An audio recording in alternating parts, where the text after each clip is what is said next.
அன்புள்ள நண்பர்கள் அனைவருக்கும் வணக்கம். பாமணி ஜோரம் சேனல் சார்பாக உங்கள் அனைவரையும் அன்போடு வரவேற்கிறோம். இப்போ நம்ம பொதுவாக இந்த பதிவில் நட்சத்திர பலன்கள் எப்படி இருக்குது அப்படின்னு பார்க்குறோம். நட்சத்திரங்கள்லாம் அந்த மண்டலங்கள் இருக்கு இல்லையா, அந்த மண்டலுக்கு அடிப்படை இதெல்லாம் நிலையாக இருக்கும். இதுக்கு மேலே தான் அந்த ராசி கட்டங்கள் இருக்கும். அந்த கிரகங்கள்லாம் சுற்றிக்கிட்டே வரும். அப்போ இது எந்த இடத்துல இருக்குது அப்படின்னு சொல்லி தெரிஞ்சுக்கிறது இந்த நட்சத்திரத்தை வச்சு தான். அதனால தான் சந்திரன் இந்த நட்சத்திரம் இருந்தால் அதான் ராசி அப்படிங்கிறோம். இந்த நட்சத்திரம் இந்த ராசி அப்படின்னு நம்ம சொல்கிறதுக்கு காரணம் இதனுடைய வெளிப்பாடு தான். அதனால் இப்போ நம்ம இந்த பதிவில் அஸ்த நட்சத்திரத்துக்கு உண்டான பலன்கள் என்ன அப்படின்னு பார்க்க போகிறோம். அஸ்த நட்சத்திரம் அப்படின்றது 27 நட்சத்திரங்களில் 13வது இடத்துல இருக்குது. இதோட அதிபதி நட்சத்திரத்தோட அதிபதி சந்திர பகவான். இந்த அஸ்த நட்சத்திரம்ன்றது கன்னியா ராசியில் இருக்குது, கன்னி ராசியில் இருக்குது. இந்த கன்னி ராசிக்கு அதிபதின்றது புதன். பொதுவாக இந்த நட்சத்திரம் நம்ம உடம்புல சிறுநீர் பை, அதே மாதிரி குடல் சுரப்பிகள் இதெல்லாத்தையும் இந்த நட்சத்திரம் குறிக்காட்டு. இந்த நட்சத்திரம் ஒரு பெண் நட்சத்திரமாக கருதப்பட்டு பொதுவாக அந்த ராசிக்கு 11வது இடத்துக்கு அதிபதி சந்திர பகவான் அப்படின்றதுனால பொதுவாக இவங்களுடைய வாழ்க்கையில் நல்ல பணங்காசு இந்த மாதிரியான விஷயங்களில் வெளிநாடுகளில் இருக்கிறவங்க, இந்த மாதிரி வெளிநாட்டிலேருந்து இவங்களுக்கு உதவி பண்ணுறவங்க இதெல்லாம் இவங்களுக்கு இயல்புலையே நடக்கக்கூடிய ஒரு விஷயம். இவங்களுடைய குண அமைப்பு எப்படி இருக்குது அப்படின்னு பார்த்தோம்னா, இவங்களுக்கு சந்திரன்றது மனோகாரகன். அதனால் டக்குன்னு உணர்ச்சி வசப்படக்கூடியவங்க, டக்குன்னு கோபப்பட, ஒரு சின்ன இது கூட வருத்தப்படக்கூடியவங்களாக இருப்பாங்க. உடனே ஒரு 15 நாள் நல்லா இருந்தாங்கன்னா 15 நாள் மனசு டவுனாக இருக்கும்.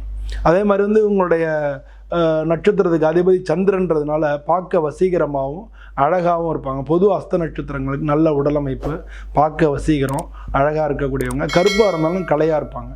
அந்த மாதிரியான ஒரு தன்மை உள்ளவங்களாக இருப்பாங்க. அஸ்த நட்சத்திரத்துக்கு இன்னொரு முக்கியமான குணாம்சம் என்ன அப்படின்னா, சிக்கனவாதிகள். இவங்க சிக்கனமாக இருப்பாங்க, வெகுளியாகவும் இருப்பாங்க. டக்குன்னு ஒரு விஷயத்தை நம்பிடுவாங்க. அதே மாதிரி யாருன்னு ஒருத்தவங்க சொன்னாங்கன்னு கேட்டு டக்குன்னு பகைச்சிருவாங்க. அது மாதிரி இவங்க வெகுளியானவங்களாக இருப்பாங்க.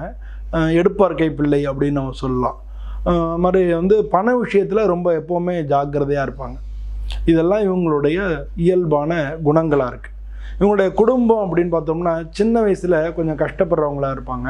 சிறு வயசில் கஷ்டப்படுறாங்களா, வளர வளர வசதி வாய்ப்புகள் இவங்களுக்கு கூடிகிட்டே வரும். இவங்களுடைய அம்மாவுக்கு ஃபஸ்ட்டு முன்னுரிமை கொடுப்பாங்க. அம்மா சொல்ல கேட்டு நடக்கிறவங்களா இருப்பாங்க அஸ்த நட்சத்திரக்காரங்க. இவங்களுக்கு பொதுவாக இவங்களுக்கும் அப்பாவுக்கும் ஒரு சின்ன சின்ன கருத்து வேறுபாடுகள் இருக்கும். பொதுவாக அப்பானால இவங்களுக்கு பெரிய லெவலில் நன்மைகள் இருக்கிறதுக்கு வாய்ப்புகள் ரொம்ப கம்மியாக இருக்கும்.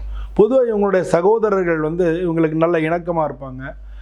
ஒரு சில பேர் சகோதரர்களோட சண்டைன்னு வந்தால் வெட்டு குத்து பழியாக இருக்கும். கடைசி வரைக்கும் அவங்க பேசாதவங்களாக இருக்கும்.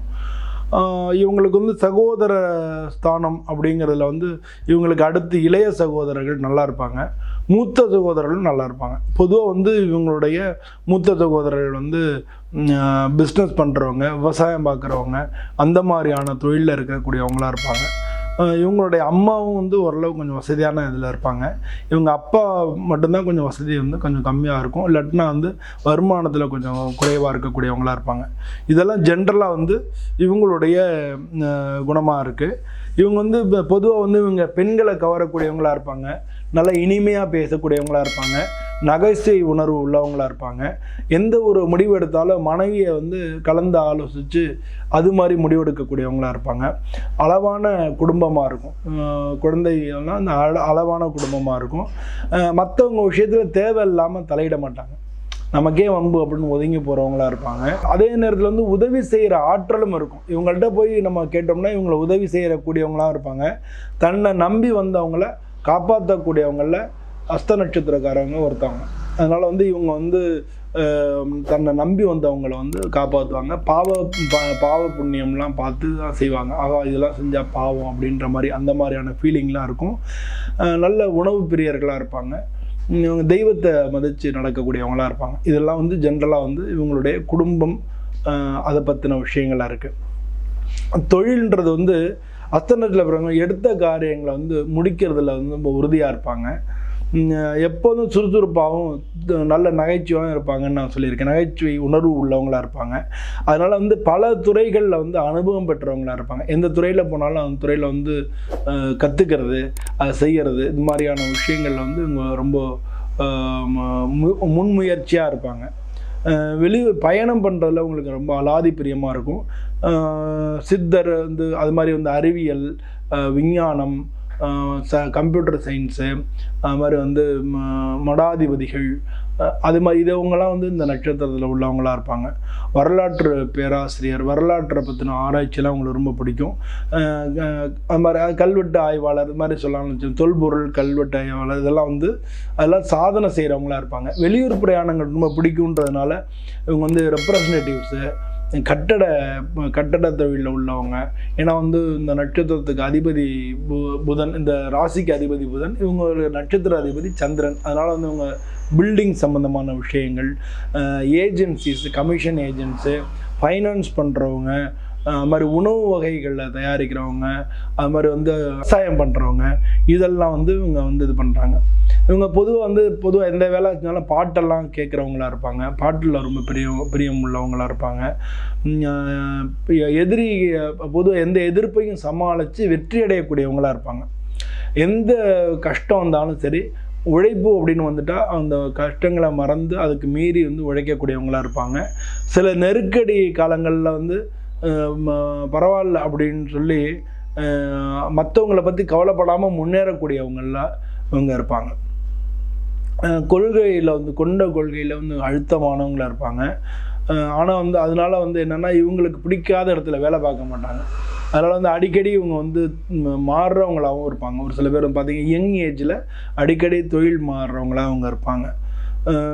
இவங்க செய்கிறது என்ன உத்தியோகமாக இருந்தாலும் சரி, தொழிலாக இருந்தாலும் சரி, அதில் வந்து நல்ல சாதனை, அதில் வந்து பலவிதமான வெற்றிகள், சாதனைகள் அதெல்லாம் செய்யக்கூடியவங்களாக இவங்க இருப்பாங்க. இவங்க பொதுவாக வந்து இவங்களுக்கு வரக்கூடிய நோய்கள் அப்படின்னு பார்த்தோம்னா அஸ்த நட்சத்திரங்கள், நீர் சம்பந்தப்பட்ட நோய்கள், அது மாதிரி வந்து சுரப்பிகள் சம்பந்தப்பட்ட நோய்கள், மூக்கில் வந்து பிரச்சனை, உடலில் வந்து கெட்ட நீர் சேர்றது, இதெல்லாம் வந்து இவங்களுக்கு வந்து மருத்துவ செலவினங்களை ஏற்படுத்தும். இவங்க அஸ்த நட்சத்திரத்தில் பிறந்தனால இவங்களை பிறக்கும் பொழுதே சந்திர தசை தான். சந்திர தசை வந்து இந்த காலத்தில் வந்து நீர் சம்பந்தப்பட்ட பிரச்சனைகள் அதெல்லாம் வரும். சும்மா குடும்பத்துலேயும் ஒரு சின்ன சின்ன பிரச்சனைகள், அம்மாவுக்கு உடம்பு சரியில்லாமல் வரும். அது மாதிரி ஏன்னா அப்போ குழந்தை தானே, உங்களுக்கு தெரியாது. அது மாதிரி அந்த மாதிரியான பிரச்சனைகள் வரும். அதுக்கடுத்து வந்து செவ்வாய் தசை நடக்கும். செவ்வாய் தசை 7 வருஷம் நடக்கும். இந்த ராசிக்கு வந்து 5ஆம் வீட்டுக்கு அதிபதி, அது மாதிரி தொழில் ஸ்தானத்துக்கு அதிபதி. இந்த செவ்வாய் மட்டும் பலமாக இருந்தால் அப்போ வந்து நிறையா வீடு மனைகள் வாங்குறது, இடம் வாங்குறதுலாம் உங்கள் அப்பா காலங்களில் அதெல்லாம் செய்ய முடியும், சுபிக்ஷமாக இருக்கும். ஒருவேளை செவ்வாய் நல்லா இல்லாட்டினா இவங்க படிப்புலையும் மந்த நிலையாக இருக்கும். அது மாதிரி அவங்க அப்பா டிரான்ஸ்ஃபர் ஆகக்கூடிய, அடிக்கடி வெளியூர் டிரான்ஸ்ஃபர் ஆகக்கூடியது, அவங்க அப்பாவுக்கு உடல்நிலை பாதிக்கப்படக்கூடியது, இந்த மாதிரியான விஷயங்கள் எல்லாமே நடக்கும். ரொம்ப கஷ்டங்கள், இருக்கிற இடத்த விட்டுட்டு ஊரை விட்டு மாறி போகிறது, இந்த மாதிரியான விஷயங்கள்லாம் நடக்கும். 3வதாக வந்து இவங்களுக்கு வரக்கூடிய ராகு தசை. இது வந்து 18 வருஷம். ராகு வந்து நல்லா இருந்தாருன்னா நல்ல பிரச்சனைகள் இருக்கும், சூப்பரான வாழ்க்கை வந்து முன்னேற்றங்கள் வந்து நிறையா இருக்கும், திடீர் அதிர்ஷ்டங்கள் கிடைக்கும். ஆனால் எப்படி இருந்தாலும் இவங்களுக்கு வந்து ராகு வந்து சந்திரனுடைய நட்சத்திரம்ன்றதுனால ராகுனால மனப்பிரச்சனைகள் ஏற்படும். பல விஷயங்களில் வந்து கல்வியை வந்து தொடர முடியாத ஒரு கண்டிஷன்ஸ் ஏற்படும். குடும்பத்தில் வந்து பிரச்சனைகள் ஏற்படும். அப்புறம் எதுலேயும் வந்து ஒரு காரியத்துக்கு வந்து 1க்கு 4 தரம் போராடி அந்த காரியத்தை முடிக்க வேண்டியதாக இருக்கும். இதெல்லாம் வந்து ராகு திசையில் நடக்கும். 18, 25, அதில் சுத்தமாக கிட்டத்தட்ட 25லேருந்து 30 வயசு இந்த காலகட்டங்கள் நடக்கும். இந்த காலகட்டங்களில் குரு தசையை அவங்க சந்திப்பாங்க. குரு தசை வந்து 16 வருஷம். இவங்களுக்கு வந்து 30 வயசு அந்த மாதிரி டயத்தில் 25லேருந்து 30 வயசு இந்த காலகட்டங்களில் இவங்களுக்கு குரு தசை வரும். இந்த குரு தசைன்றது 16 வருஷம். 30ன்னு வச்சுட்டா கூட 46 வயசு வரைக்கும், கிட்டத்தட்ட 40லேருந்து 45 வயசு வரைக்கும் உங்களுக்கு குரு தசை நடக்கும். இந்த குரு தசைன்றது பொருளாதாரத்தில் நல்ல மேன்மையை கொடுக்கும். இவங்க இந்த டயத்துலாம் செட்டில் ஆவாங்க. இவங்க வந்து நல்ல பொருளாதாரத்தில் மேன்மை, வேலையில் வந்து உயர்வு, பதவியில் உயர்வு, தொழிலில் வந்து நல்ல உயர்வு, நல்ல லாபம் சம்பாதிக்கிறது, தொழிலை விரிவுபடுத்துறது, இதெல்லாம் வந்து இந்த காலகட்டத்தில் நடக்கும். ஸோ வந்து குருன்றது பொருளாதாரத்தை இவங்களை கண்டிப்பாக மேன்மையாக்கும். ஒரு சில பேருக்கு அவங்களுடைய ஜாதகத்தை பொறுத்தளவில் குரு நல்லா இல்லை அப்படின்னா ஒரு சில பிரச்சனைகளை இவங்களை சந்திக்க வேண்டி வரும். இதுக்கு அடுத்து வரக்கூடிய சனி தசை. சனி தசைன்றது 19 வருஷம். ஸோ ஸோ சனி தசை வந்து இவங்களுக்கு ரொம்ப யோகமான ஒரு தசையாக இருக்கும். சனி திசையெல்லாம் சமுதாயத்தில் புகழ் அடைகிறது, இவங்க செய்யக்கூடிய செயல்களில் இல்லை வேலைகளில் பெரிய சாதனைகளை படைக்கிறது, பூமி, மனை, வீடு, வாகனம், வண்டிகள் வாங்கிறது, இது மாதிரி வந்து எல்லா விதமான யோகமான பலன்களும் இந்த சனி திசை காலத்தில் நடக்கும். இதான் இவங்களுடைய ஜென்ரலாக வந்து இவங்களுக்கு வந்து நடக்கக்கூடிய காலங்களாக இருக்குது. இந்த அஸ்த நட்சத்திரம்ன்றது ரொம்ப ஒரு நல்ல நட்சத்திரம். இந்த நட்சத்திரத்தில் வந்து நல்ல புனிதமான காரியங்கள், அதாவது உபநயனம் பண்ணுறது, தாலிக்கு வந்து பொன் உருக்கிறது, கல்யாணம் பண்ணுறது, கிரகப்பிரவேசம் பண்ணுறது, இந்த மாதிரி எல்லா விதமான விஷயங்களும் இந்த அஸ்த நட்சத்திரத்தில் பண்ணலாம். பொதுவாக வந்து இந்த அஸ்த நட்சத்திரத்தில் பிறந்தவங்களுடைய இது வந்து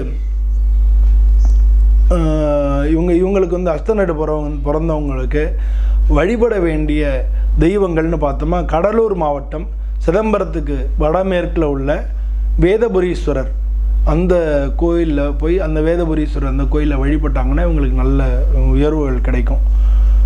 அது மட்டும் இல்லாமல் தர்மபுரியில் வந்து அந்த மாவட்ட தலைநகரத்தில் வந்து கோட்டை கோவில்னு இருக்கும். அந்த கோயிலில் இருக்கிற வேளாளீஸ்வரர், காமாட்சி அம்மன் திருக்கோயில், இந்த மாதிரி இந்த ஸ்தலங்களையும் இது பண்ணலாம். பொதுவாக வந்து இவங்களுக்கு அம்மன் வழிபாடு வந்து மிக மிக நல்ல பலன்களை கொடுக்கும். இந்த மாதிரியான ஸ்தலங்களுக்கு போய் இவங்களுடைய நட்சத்திர ஸ்தலங்களான இந்த மாதிரியான ஸ்தலங்களுக்கு போகலாம். மாணிக்க வாசகர் அவர் வந்து பிறந்த திருவாதவூர்ன்னு இருக்குது, அந்த திருவாதவூரில் போய் வணங்கினாலும் இவங்களுக்கு வந்து நல்ல பலன் கிடைக்கும். அஸ்த நட்சத்திரக்காரங்களுக்கு உரிய இந்த மாதிரியான இடங்களில் இவங்க போய் இவங்க வந்து இது தரிசனம் பண்ணாங்கன்னா இவங்களுக்கு மிக நல்ல பலன்கள் கிடைக்கும். அஸ்த நட்சத்திரக்காரங்களுடைய மரம் வந்து விருட்சம்ன்றது அத்தி மரம். ஸோ அத்தி மரத்தை இவங்க வழிபடுறதும் மிக நல்லது. இப்போ நான் சொன்ன இந்த ஸ்தலங்கள்லாம் அத்தி தான் தலை விருட்சம். அது மாதிரி அத்தி தலை விருட்சமாக இருக்கக்கூடிய ஸ்தலங்களுக்கு இவங்க போகும்போது இவங்களுக்கு மிக நல்ல பலன்கள் கிடைக்கும். பொதுவாக வந்து நான் இப்போ இதெல்லாம் வந்து ஜென்ரலாக அஸ்த நட்சத்திரக்காரங்களுக்கு வந்து ஜென்ரலான பலன். அது இப்போ ஒவ்வொருத்தருக்கும் ஒவ்வொரு லக்னம் இருக்கும், ஒவ்வொருத்தர் ஜாதகத்துலேயும் வெவ்வேறு இடங்கள்ல இருக்கும். ஸோ உங்களுடைய ஜாதகத்தில் இந்த பலன்களை ஒட்டி உங்களுக்கு எப்படி இருக்குது, ஓரளவு இந்த பலன்கள் சரியாக இருக்கும்னாலும் உங்களுக்கு இன்னும் தெளிவாக வந்து உங்களுடைய ஜாதகத்துக்கு எப்படி தெரிஞ்சுக்கணும், இப்போ என்ன திசை நடக்கிறது, அப்போது வந்து எந்த தெய்வத்தை இப்போ வணங்கினா நல்லது, இந்த காரியங்கள் நடக்கல அதை எப்படி நடத்த வைக்கிறது, இதுக்கு எப்படி என்ன பண்ணுறது, என்ன பரிகாரம் பண்ணுறது, இந்த மாதிரியான விஷயங்களை உங்களுக்கு பக்கத்தில் அருகில் உள்ள உங்களுடைய குடும்ப ஜோதிடரோ இல்லை உங்கள் ஊரில் இருக்கக்கூடிய ஜோதிடரை காமிங்க. அப்படி உங்களுக்கு எதுவும் திருப்தி இல்லை, உங்களுக்கு வந்து என்கிட்ட காண்டாக்ட் பண்ணி நீங்கள் பேசணும்னா நீங்கள் இந்த டிஸ்கிரிப்ஷனில் நம்பர் இருக்குது, இந்த நம்பரை காண்டாக்ட் பண்ணுங்கள். பொதுவாக வந்து நான் கோயில் பூஜை பார்க்குறேன், அதோடு வந்து இந்த ஜாதகமும் நான் பார்த்து சொல்லிகிட்டு இருக்கோம். அதனால் இந்த என்கிட்ட தொடர்பு கொள்ளும்போது ஒரு நாள் 2 நாள் ஏற்கனவே நிறையா பேர் இருக்காங்க. ஒரு நாளைக்கு வந்து நம்ம எவ்வளோ பார்க்க முடியும், ஒரு 5-10 பேர்கிட்ட பேசலாம், நம்ம அவ்வளோதான் நம்ம பேச முடியும். அதுக்கு மேலே வந்து நமக்கு டைம் இருக்காது, அவகாசம் இருக்காது. அது மேலே பேசினாலும் பலன்கள் சரியான முறையில் நம்ம சொல்ல முடியாது. அதனால் வந்து நீங்கள் கொஞ்சம் வெயிட் பண்ணி பார்க்குற மாதிரி கூட இருக்கும். என்கிட்ட காண்டாக்ட் பண்ணால் 1 நாள் 2 நாள் வெயிட் பண்ணி, 1 நாள் 2 நாள் தான் இருக்கும். 1 நாள்லேயே பேசிடலாம், இல்லை 2 நாள் ஆகலாம் மேக்ஸிமம். அன்றைக்கி இருக்கக்கூடிய அந்த அப்பா ஏற்கனவே உள்ள பேசுகிறவங்களோட அப்பாயின்மெண்ட் பொறுத்து. இதுதான் நமக்குள்ள ஒரு பிரச்சனையை தவிர மற்றபடி வந்து நீங்கள் தாராளமாக என்னை காண்டாக்ட் பண்ணலாம். உங்களுடைய டீட்டெயில்ஸ் எல்லாம் இந்த கீழே இருக்கக்கூடிய நம்பரில் காண்டாக்ட் பண்ணி அனுப்பிச்சு என்கிட்ட நீங்கள் பேசலாம். நீங்கள் நல்ல முறையில் நம்ம உங்களோட வாழ்க்கையை நல்லா என்ஹான்ஸ் பண்ணிக்கலாம். எல்லாருக்கும் நன்றி, வணக்கம்.